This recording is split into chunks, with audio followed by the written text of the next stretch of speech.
Hi guys, welcome back to the Best Rivals podcast. It's Julia. And I'm Brianna. And today we have a special guest. Hi everyone, my name's Jo Bird and I am a creative from a little company called Gymshark. I'm also self-published author and illustrator from the UK. Thank you so much for coming on the podcast. I think sharing your experience is really going to help a lot of students. Last episode we were discussing this theory that what you gravitate towards when you're younger, whether that be like art, sports, or math, ends up closely related to your career. So we were just interested to know, have you found that you've always been super creative, or was there a particular moment in your life where maybe your interest sparked further in a creative career? Oh, I've always been creative. I have a creative family, so I've actually just been brought up watching it and seeing it, but actually, creativity is so many different things. And for example, my mum, she studied graphic design college. She didn't end up pursuing it, sadly, but she studied there and she used to draw beautifully. She used to get her portfolio out when we were little and show us these incredible drawings. And then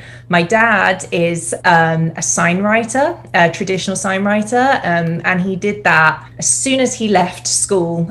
He decided he just didn't want to work for anybody else and he went freelance, and he's been doing it ever since, so 35 odd years or more. So yeah, I've just grown up in a very creative household, and I think you tend to gravitate towards subjects that you're naturally good at because you like the reward and the satisfaction of being good at something. So you think, oh, that's my best subject because people think I'm good at it.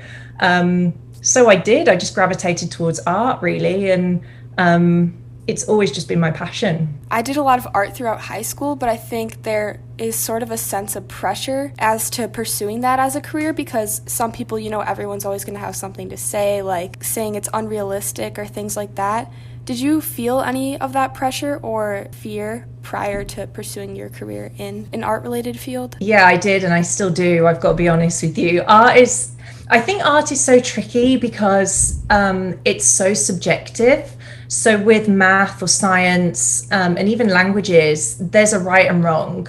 So, in math, you learn 1 + 1 is 2, and you can take that right through your career with you. You've got that knowledge and you can just go. But with art, it's so ever changing and there's always something new to learn and to get your head around. And I'm still learning now, like I'm 31 years old, and every single day I just think, oh my God, what do I need to learn now? So it's always been difficult. And I think with art as well, people don't know exactly how to help you. It's very tricky. Even art teachers in school, they can't really help you because it's such an abstract career path, and there's so many different types of career that you can take up, and they don't teach you those in school. My career in particular, nobody taught me this in school. I just figured it out. It took me my entire 20s to figure this out. So I think it's the best and worst career that people can pick, if I'm honest. You get the biggest highs from it. You get the most incredible, from the outside looking in, people think your life is so exciting and incredible, and your highlights reel is just epic. I've got the luxury, I get to travel a lot and go to photo shoots, and it looks so glamorous, but the hardest part is the fact that it is so personal and subjective. If people don't receive things you do well, you take it very, very personally because it wasn't a factual thing. It was something that came from you and your passion and your thoughts, and that can be hard to stomach. So I think you have to be very thick-skinned to be in a creative role, very thick-skinned. Yeah, I think going off of that, I feel like a lot of people look at art as it can only be either a hobby or like a career. Like it's only a passion, like it's not a career. You really have to choose something in their eyes, more substantial that'll lead you to a career path. Right. Yeah, I think so. And I mean, it's such a shame that in schools and colleges, there isn't more discussion about creativity and what it means to be creative, because there are so many layers of creativity, and a lot of the time everybody's creative in some way. This bias or stigma or stereotype that a creative person can draw, for example. Everybody looks at me when we have sessions at work or when I meet new people, and they're like, oh, you're the creative one, could you draw a picture of this? And I'm like, that's really awkward because you're going to get stick men. I'm going to draw stick men. But I think if there was more of a fluid conversation about how creativity is everywhere, everybody has to have an idea to create anything in the world, like TV shows and radio and museums and newspapers and books and everything you touch and see, like the lamp on your desk or the door that you open. A designer or someone creative has had to look at that and create that. And that's the thing that many people miss. Like it's not a one size fits all. It's so many things. Yeah, I definitely agree with that. And even in like analytical fields, it's just a different facet to creativity, a different way of problem solving. You mentioned kind of figuring it out in your 20s. What did that look like for you, figuring out your career and everything? How long have you got? It looked like a hot mess at times, I'm going to be honest with you. And this is coming from a person who is so driven and so ambitious and so focused. And if you ask my parents, how would you describe Jo? They will say determined. Like, I'm that girl. But I've had so many meltdowns, like so many tears, so many, literally sitting on my own in my room at my parents' house where I used to live. And I was in the loft rooms, right up in the attic. And I just go up there and sit, and I had all pictures and creative stuff all over the wall. And I used to just sit there and think, what's the answer? Like, I don't know what I'm looking for this happy, magical career. Like, I don't know what it is, and no one can help me. And I'm asking people and no one can do that for me, but I just don't know what it is. And every time I found something and thought, yeah, this is it, I'd do it for a little bit and be like, I hate this. I've studied creativity and art, and I've got a degree, and I got the best grade I could possibly get in that degree. And I still hate what I'm doing. So what's the answer? And yeah, many times I just thought, I don't know if I'm ever going to get there. Like, I really don't know if I'm ever going to get there. Like, should I give it all up? My 20s looked like lots of job hopping. I remember my mom saying to me, you should be really careful, because people are going to look at your resume and they're going to be worried to hire you, because it looks like you're just doing a job for 5 minutes and then jumping, because I kind of was. But I just looked at her and I was like, I just know I haven't found it yet. I'm going to know when I found it. My gut is telling me this isn't it. And she was like, okay, but, and I just thought, no, I can't give up, because there's no way I can accept anything other than love for my job. Like, I've just worked too hard for that. So I just kept looking. All through my 20s. I think I started working at Gymshark. I think I was 28 or 29. I mean, that's quite late if you think about it. And I can categorically say it's the first job that I genuinely loved. Like, when people say, do you love your job? I'm just like, yes, I love my job. So if that helps people out, I was 28 when I found it.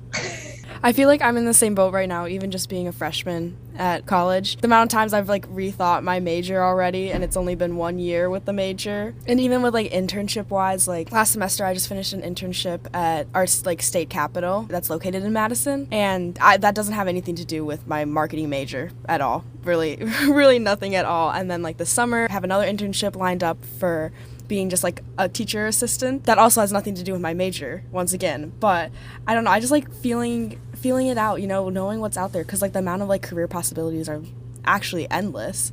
So it's interesting you say that, because I nearly changed we don't call it a major here, we just call it a course, a degree.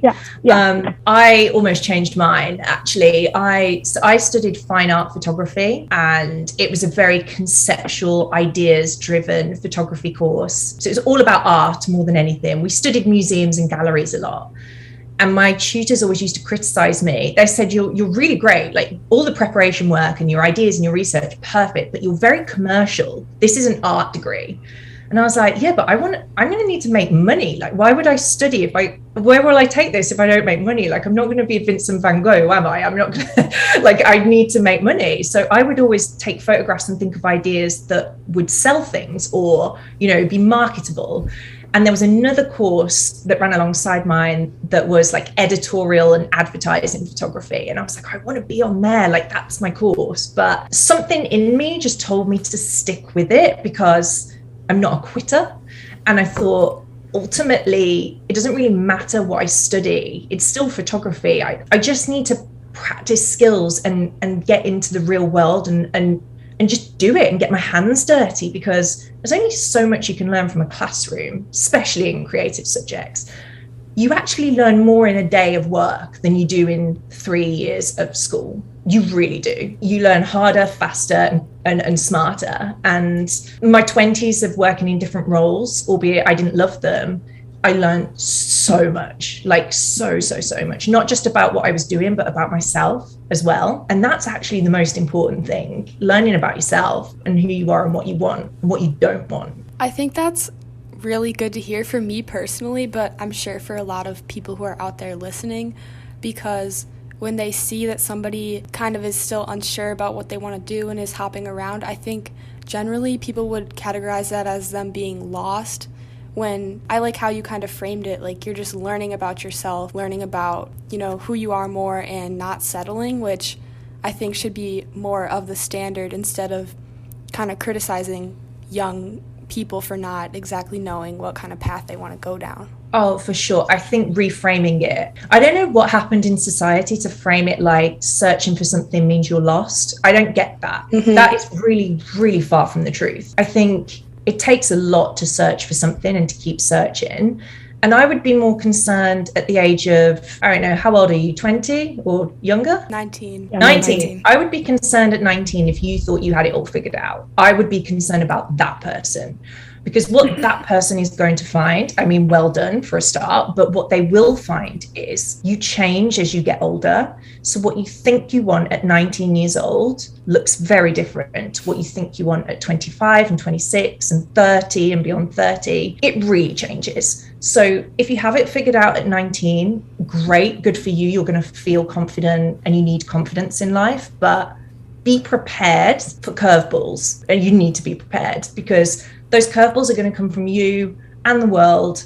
You need to be able to pivot. Pivot is everything. So for those people who are still searching, I think you should feel excited about that and also proud that you're able to live in a way that you can keep pivoting and adapting and not feel like you've failed. I think you're going to learn more and be a more resilient person by being able to pivot.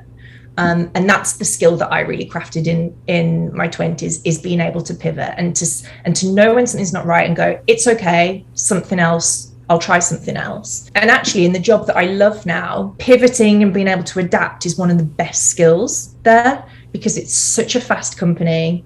There's always something new to learn. So if I was a very fixed mindset sort of person, I probably wouldn't cope well with it. And actually that's sort of the nature of a lot of companies now. A lot of cool young companies, they're very fast moving. So I don't want to scare anyone that thinks they've got figured it out already. Like, that's great, like awesome.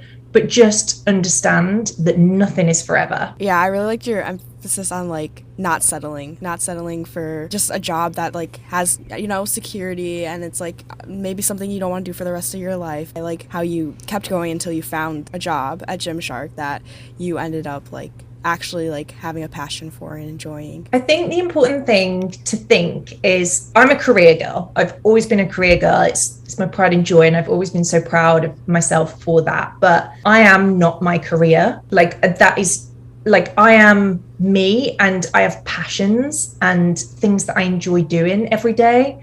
And the reason that I love my job is because most of the time it doesn't feel like work, because it's my passion that I'm pursuing. I think sometimes people get too focused on what is my career and what's my career path and what does that look like, and forget about passion. And actually, the reason I do so well in my job is, you can hear my dog now. The reason I do so well in my job is because I am so passionate about it, and everybody can see that. And I have to pitch and present things so many times, like in front of really high up people, and I have to sell ideas in and get people to believe what I believe. And that doesn't happen without passion. So when you're looking for your career and you're trying to figure out what to do, don't think you just need one thing for a start, because you don't. You can have multiple things going on. In fact, I would advise that you do. And secondly, pick things you're passionate about, because it's going to be a sad old time if you don't love it. You have to do it every day. Yeah. Can you tell us more about your role at Gymshark? Like what a typical day looks like for you? Every day is different, and every day is fast as well. I've had those jobs where I'm clock watching, so I'm literally waiting for it to be 5:30 so I can go to the pub and have a drink, which is what British people love to do. And they're the worst jobs in the world. So if you find yourself in one of those, if you have the luxury of finding another one, I advise that you do that, because it's a soul sucker and you can make yourself very ill, like I have done.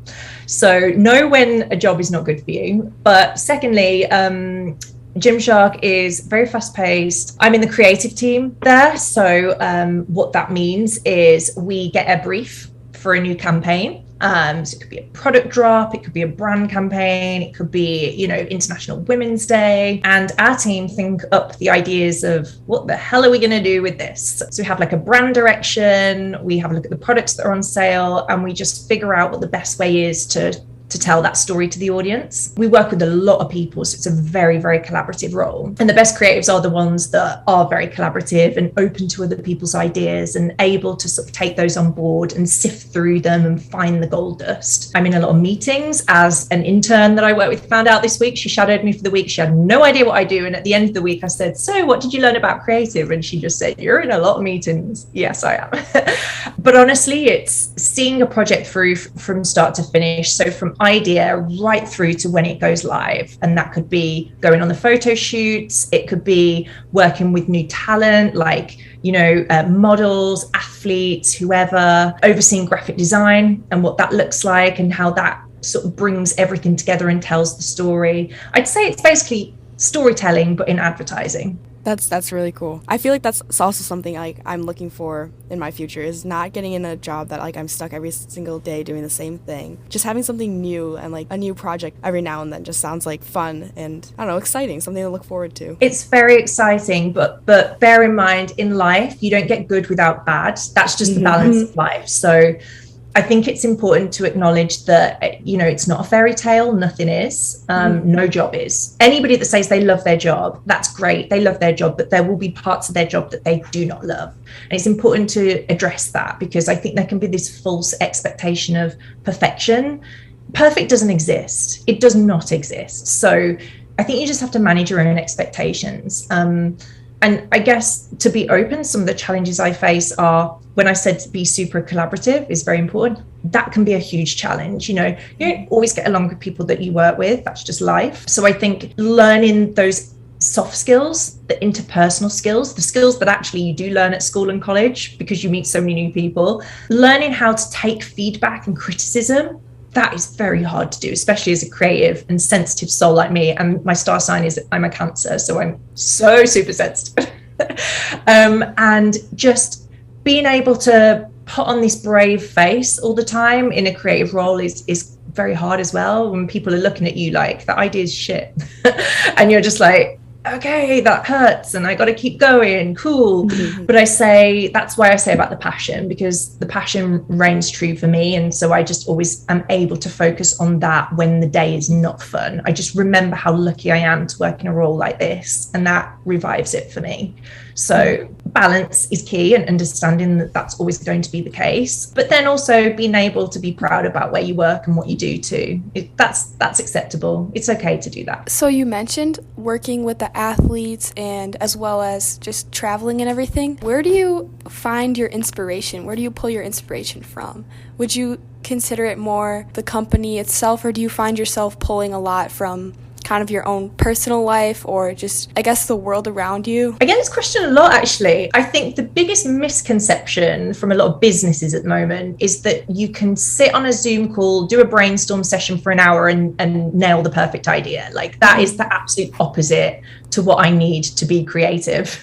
So anybody out there, even if your school teachers are telling you, get together as a group and you'll get the idea, no, that's not really how it works. You can have collaborative sessions and you can talk around things, and then 9 times out of 10, it's when I come away from that and I just simmer on things, and I'm cooking my dinner, or I'm in the shower and I see something on TV or in a newspaper or somewhere else online, and I'm like, oh, that's cool. Wouldn't that be cool if that was matched with that, and then we did that? And it really is too abstract for me to give you a formula. As I said at the beginning, creativity is not formulaic, it's not linear, it's very fluid, but there are things you can do to help yourself. And one of the biggest things for me is just consume a lot.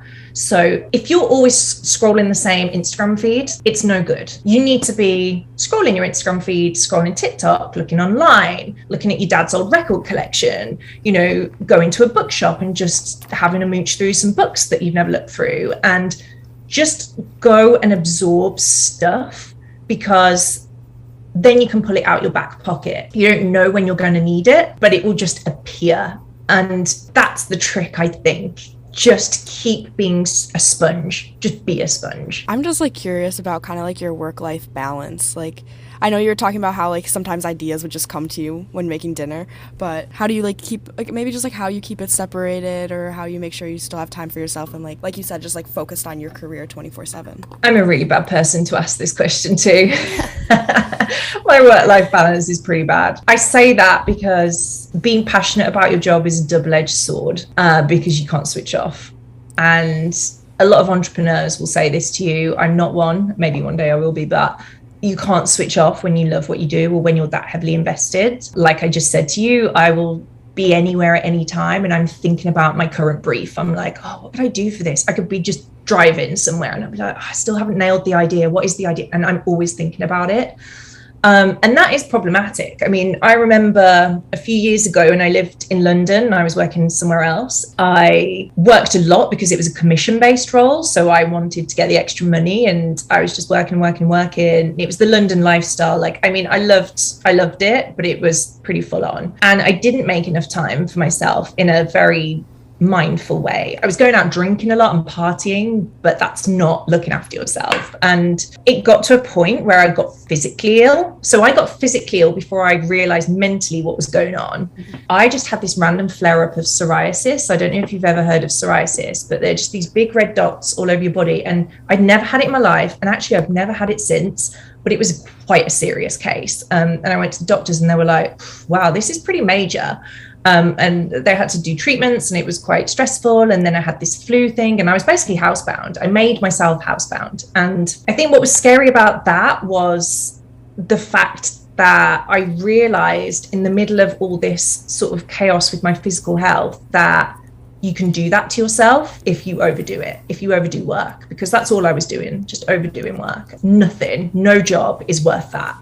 No job is worth you making yourself physically ill and then mentally ill, because I've been, just to open up completely, like I've been at rock bottom mentally as well, where I just really felt very depressed. That is not a good place to be. And so I think you learn a lot from it if you do ever go through sort of mental struggles or physical struggles because you're trying too hard in life and life hits you. Which it will, most people it will. But on the plus side to that, when you have those moments of sat there and realizing that you are more important than anything else in the world, you have to look after yourself, it does make you realign a little bit. So I'm still a little bit bad, I won't lie. I work from home a lot, so nobody's here to tell me to stop, but I do love it. But there are little things that you can do to alleviate it. And some of those things for me are just, it's a really obvious one, but going out for a walk. Like I live in such a cute little village. Like I can just go out for like a 10-minute walk and just see the sun. There's not much in England, but on the odd occasion then it's sunny, or just see nature and just realize that everything I've been dealing with at work is not that important. I'm just a little piece of this huge puzzle and it just doesn't matter. Just get realigned somehow. Being on an aeroplane always does it for me as well. You know, when you look out the window and you're like, wow, I'm so small. Look at this huge world. Being humbled, I think, is a really good way to shift your work-life balance. Spending time with family, just get your head out of it. And that is as important as everybody tells you. But I think what people can't do for you is do it for you and help you sustain that. So I'd say the biggest responsibility you owe yourself, more than even finding the dream career, is understanding what you personally need to feel grounded and comfortable and happy, because everybody's different. So there's no formula for that. You just have to figure that out. One thing that like COVID has like switched with work-life balances is like being able to like work online, because like even with my own mom, like now that she can work online, I'll see her working like until like past when she's supposed to be like logged off of her computer. But then the same thing happens. I'm like, hey, do you want to take a walk? Like whenever I'm home. And I think it's just like an importance of realizing that even if you can work or like stay on longer, sometimes it's like you need to take a break and just, I don't know, get some fresh air. Yeah, totally. No one can work well if they've been working that many hours. Like you're not thinking straight at that point, let's be honest. And we always make a little joke at Gymshark. If we're super stressed, we always just go, oh, it is just leggings. Like we just sell leggings. We're not saving lives here. There are people out there with jobs that are so serious. And that's what I mean about humbling yourself and grounding yourself again. Like I am very, very lucky. I'm privileged in that respect. So I think you just have to shift your mindset a little bit and be kind to yourself. Like, everybody's allowed to get stressed. Of course you are. It's your life and your stress to deal with. But I think the exploration in that is figuring yourself out and being curious about how you can help yourself. I actually journal a lot. You know, I've been writing diaries since I was in like really little school. I don't know whatever made me do it when I was that young, but I've always done it. And I had a few years where I stopped doing it because I was like, I'm an adult now, I don't need to do this. And then like something slammed me and I was like, I need to journal again. And I love it. I don't do it every single day, but I will just write a gratitude list. And I'm so sorry, it sounds cliche, but I heard so many podcasts and people saying like, write a gratitude list. And I was like, oh, I'm just gonna give it a go. It was a time where I was really struggling. And it really helped me just go, oh my gosh, what you were worried about today is just not important. Like, these are the things you are grateful for. Just focus on those. And I'll write little things on there. Like, I just bought my first ever house last year on my own. And I write that on there. It makes the list. I only write 5 things and it makes the list every single day. Like, I'm so proud of myself for doing this, for getting a house, you know, and it just reminds me. And I'll write little things like, I'm so grateful for opportunity every single day, because some people don't have opportunity every single day, but I do. Little things like that, you know, and then you just think differently about. You just have to remind yourself. We get very sucked into really silly things sometimes. So yeah, it's just broadening back out and remembering, for the most part, we're super lucky, and that gives you that positivity you need. If my past self saw myself today, what would she say? She would just say like, well done for not giving up. That's the main thing, because there are so many times in your life where you are going to want to just stop and just not do it anymore, or you're just going to break down and you're going to think, I'm so lost. The amount of times I Googled what to do when you don't know what to do. I don't know if either of you Googled that, but I did. Oh yeah. It doesn't help, but I thought I'd do it anyway. I think that I would just say to myself, well done for not giving up, because you learn through your hardest times and you don't learn through easy times. And that's the trick to remember. Like, when you're figuring things out and when you're struggling and you don't know what to do, actually just be secretly pleased that you're in that position, because you know that you are going to learn so much through this experience that's going to set you up for such an incredible time, and you're going to look back and be so proud of yourself. So if things are too easy, think to yourself, am I learning from this, or could I give myself a new challenge? Because you should never ever stop learning. So yeah, just remember to think well done to yourself and be proud and see good in hard times, I think. I admire your willingness to like acknowledge the journey for you to get here, not just coming on and saying, yeah, I work at Gymshark, like I love my job now. Like, you really took the time to like detail all the stuff that you went through and all the like you said, nothing's perfect. Like, that's life. I admire that a lot. I want to really highlight that, because I think I never had anyone tell me that when I was a student and when I was graduating. Like, I had my parents, but they were doing very different things to me. And I think the internet does bad things to people. I think you look online. I still do it now. I know what the internet's about, but I still look online and I'm like, oh, their lives are so great. And I have to stop myself. And I'm like, your life is great. Stop this. Yeah. Like, everybody has struggles. They've definitely, 24 hours before putting that post up, probably had a horrible day. Like, you don't know. So I think it's important that we talk about it more and talk about, yes, celebrate all the good. We have to celebrate the good because it is so worth celebrating, but we have to acknowledge the bad and just say, like, this was hard. Aren't we proud of ourselves for getting through this? I would hate for anyone to look at anybody's lives with rose-tinted glasses, because it's just not reality. So if you're having a tricky time, like if you don't know what you're doing as a student, as a grad, just remember that a lot of people are in the same boat. Even if they're telling you they're not, they really are. So you're not on your own. That's the most important thing to remember. Definitely success without the struggle throughout the journey too is not, I feel like it's not as fulfilling. If it's always the highs, then I don't know. There's beauty in the struggle. There's beauty in the struggle. That's my favorite line of this chat. Like, there's so much beauty in the struggle, and it doesn't feel it at the time, but if you can change your mindset to remember that, and remember that there's always light at the end of the tunnel. Like, you're going to be so much more empowered, and you're just going to, I'm not going to say you'll never feel bad. Of course you're going to feel bad, but something in the back of your mind is going to go, I feel really bad right now. I'm just going to feel that and know that such good stuff is coming, that it's okay. It's absolutely okay. Like, I don't need to think that it's not okay.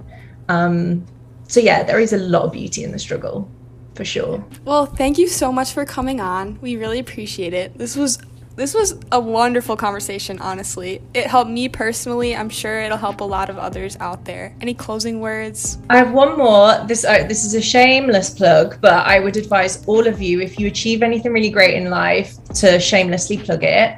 But I did write a book in my 20s when I was going through a really hard time, and I self-published it. It's on Amazon. You can buy it. It's How to Survive Your Quarter-Life Crisis, which I'm sure a lot of you will hit at some point in your 20s.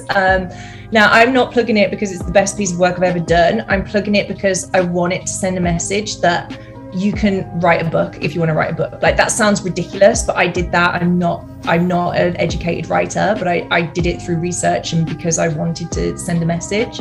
So if you do want to buy it, please buy it. But also just know that there are different ways you can cope with things if you're going through them, and aim high, like dream big and just go for things. Like, the world is yours for the taking. So I never thought, when I left university, that I'd write a book and self-publish it, but I did. So dream big. Sounds good. So that's the end of our podcast. Thank you guys for listening. I think me and Brianna are definitely going to get more into like these interview type podcasts where we can just like learn more from different people and their experiences as we're trying to figure out our 20s right now. If you would like to listen to more past episodes, you can check us out on YouTube. Our channel is Best Rivals Podcast. We also have an Instagram at best.rivals, and if you would like to check out our special guest Instagram, her @ is Jodanna Bird, JODANNA BIRD. Thanks again for listening.